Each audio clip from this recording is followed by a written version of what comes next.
Hello! So mag-voice over na pud ko guys. This cake is a chocolate cake with chocolate ganache filling. Soft ang iyang icing tapos ang details niya is na siya fondant then toys. So first nag-roasting lang sa ako diha og white icing. Then after ani niya og roasting ako sa siyang i-chill sa chiller for 10 minutes para na pud mabutangan na pud nako siya og so ingon ani ko nagabuhat og cake guys kanang nag-roasting sa ako daan og white tapos unya na ko magbutang og kanang color sa cake kung unsa ang gusto nga color sa customer kay once manggod nga magbutang ko daan og color na ay tendency mapait ang cake unya pagka man kalas jud kayo siya og color gyud. So dari guys nagsugod na ko og color no. So kani siya di ay nga cake guys is 2 layered cake ni siya no.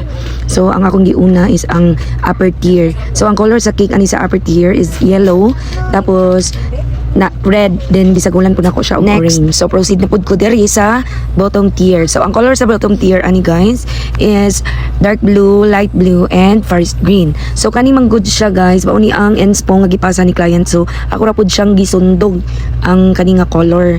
So kini di ay siya nga cake guys is a trulls. Ang size sa cake is 8 by 6 and ang sa upper tier niya is 5 by 7. At nang limpyuhan ng mga kilid diya guys. Kanang naay mga nangalapas so, pagkahuman sa frosting guys, so diri na punta sa magpatong aning cake guys. Then after ani is diri na sa mag-design. So ang ako adi ang bana ang nagpatong sa cake. Then ako pinay naga-site kung sakto na ba siya, kung na ba siya sa center. Nga tinabangay ra gid mi ani. So nagsugod na siya og design dia guys no. So first gi utang sa niya kanang so ang gibuhat niya anang sa tools guys is kato ng glittered paper. Makato ganing na ay kuan man na siya murag na siya foam. Then gibutang dayon ning mga stem kunuhay niya tapos kining mga grass. So isa-isahon gid na siya guys. So ingana siya kakuti no. Dili siya tali buhaton guys. Tugay jud kaayo. Kay ni jud siya isa-isahon.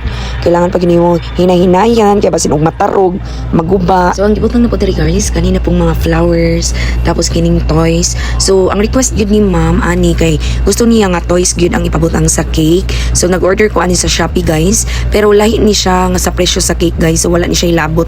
So nag-add si ma'am ani para sa toys. Nag-add na mi aning iyang rainbow. So hapit pa ni makalimtan ang rainbow guys. Ug butang dapat ganiha pa na nabutang. Pero sige lang okay ra kay nahabol pa man. So hapit na jud siya mahuman guys. Nya wala na po koy maistorya. Hoy tabang kataas man di ani akong video. Kini siya nga cake guys is ordered by Ma'am Ana Bernardino. So si ma'am is naa siya sa US guys. Then nag-message siya sa among kay gusto siya mag-order para sa iyang pamangkin. So gi-deliver na mo ni siya guys sa Matanaw. Kay taga Matanaw ang gisuon ni ma'am. So thank you kayo Ma'am Ana sa imong pag-order ma'am.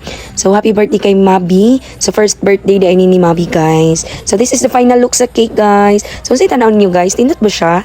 Ganahan ba mo? Salamat kaayo pudi ay sa mga nag-likes and comments sa among videos. So hinaot ko guys nga magsupadayon mo sa pagsuporta. So mao pudi ni ang iyang cupcakes guys no. So kuwara siyang gibutangan og printed topper. Og sa katong gusto mo order guys or namoy mga pangutana, just message me. Thank you. Bye.